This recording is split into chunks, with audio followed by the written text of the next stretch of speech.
trade deficit like this, European companies are clearly not getting the benefit that they were promised. And is that not obvious? I think that's something that's very obvious to everyone involved. They can't really paper over this. They have strong figures. They can have evidence. It's not perception-based, it's evidence-based.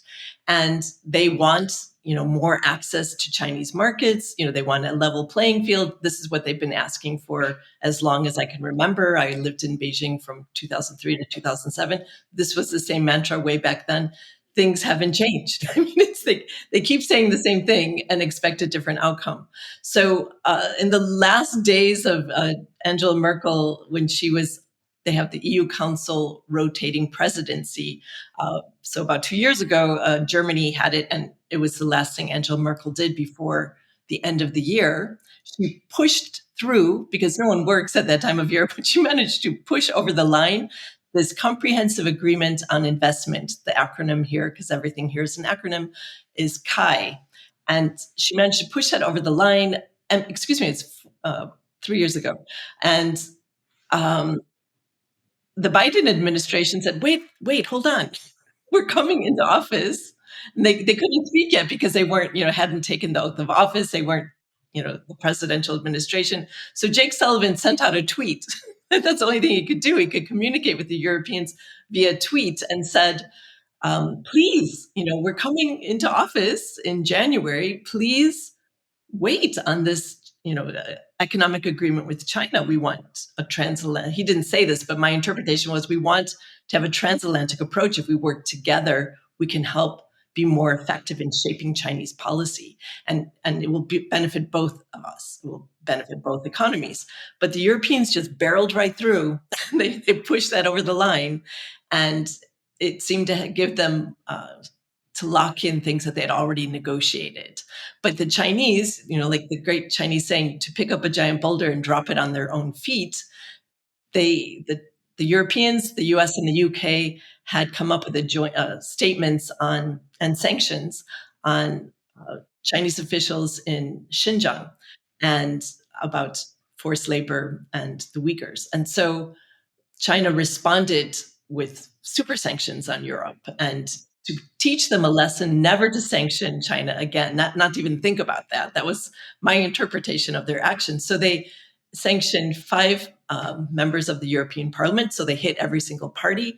They sanctioned an entire German think tank.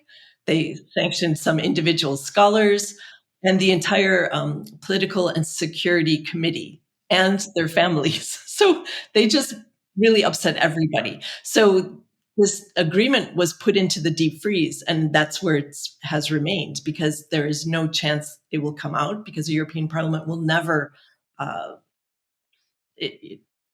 vote positively for this comprehensive agreement on investment. So the Chinese keep dangling it around saying, come on, let's do it. But it's politically impossible at this time. And the Chinese were trying to get creative about ways to do it, because they didn't want to lose face and they didn't want to remove their sanctions. So they said, why don't we simultaneously lift sanctions at the same time? And the Europeans wouldn't agree to that. So the world has moved on. Ursula von der Leyen has tried to dampen any hopes or expectations about the comprehensive agreement on investment. She said, it's over. But I do still hear grumblings or mumblings from others that, maybe we can, reanimate this. But if the European Council president said, that's kind of over, I think it's over. But China is still dangling that to some European businesses. But since then, as maybe all the people watching will understand, that the Chinese Communist Party has introduced a raft of rules and regulations, the enhanced anti-espionage law. European business people are kind of afraid to go to China. It's like the Hotel California, you can check in and you might not be able to leave. So they've kind of done it to themselves. They've made it very, very difficult to leave. But there is one positive thing I should point out from the EU-China summit that took place last month in December, early December, where they agreed that Europeans could take out their data from China. So that was one big win for the Europeans. It's not a huge win, but it is important. And before that, they weren't allowed to even take out any form of data or repatriate profits. So I think the Chinese were trying to bend a little to give the Europeans some sweet to keep them on board, but that's not a big deliverable. And in most countries, you can take the data with you. So I think that that's where we stand right now. But I think that as we've seen across the board, the appetite to invest in China has declined, not just in Europe, but from the US and other countries.